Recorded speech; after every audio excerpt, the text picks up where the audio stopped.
நீங்க வேல்மாறல் படிக்கிறீங்க, வேல்மாறல் பாராயணம்னா சத்தியமாக உங்கள் வாழ்க்கையில் இருக்கக்கூடிய துன்பங்கள் நீங்கும். நீங்கி இருக்கிறது. இதை நான் மேடை பேச்சுக்காக சொல்ல, இங்க இருக்க எத்தனையோ அடியார்களுடைய வாழ்க்கையே அதற்கு சாட்சி.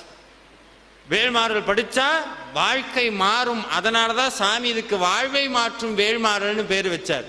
இப்ப இந்த வேல்மாறல் எல்லாம் பாடுனது வள்ளிமலை சுவாமிகள், அதுக்கு முன்னாடி இதை வழங்கியது அருணகிரிநாத சுவாமிகள், ஞானசம்பந்தர், அப்பர், சுந்தரர், மணிவாசகர், அதே மாதிரி அபிராமி பட்டர்னு இத்தனை அருளாளர்களும் இவ்வளவு பாடல்களை எழுதி வச்சிருக்காங்கல்ல. இப்ப இந்த பாடலை நீங்க பாடுறீங்க.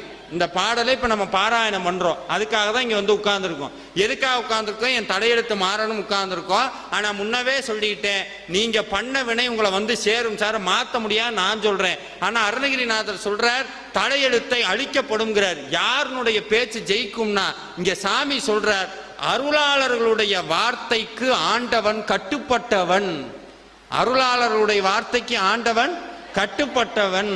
ஏன்னா இப்ப நான் போய் ஒரு தாசில்தார்ட்ட ஒரு மனு கொடுக்கிறேன், அதை சரி பண்ணலாம், சரி செய்யாமையும் போகலாம். இதே நீதிபதி கூப்பிடுறார் தாசில்தாருக்கு, உடனடியாக அதை பண்ணுங்கன்னா தாசில்தார் என்ன பண்ணணும்?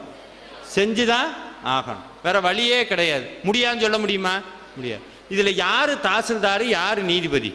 தாசில்தார் முருகன், நீதிபதி அருணகிரிநாதர்.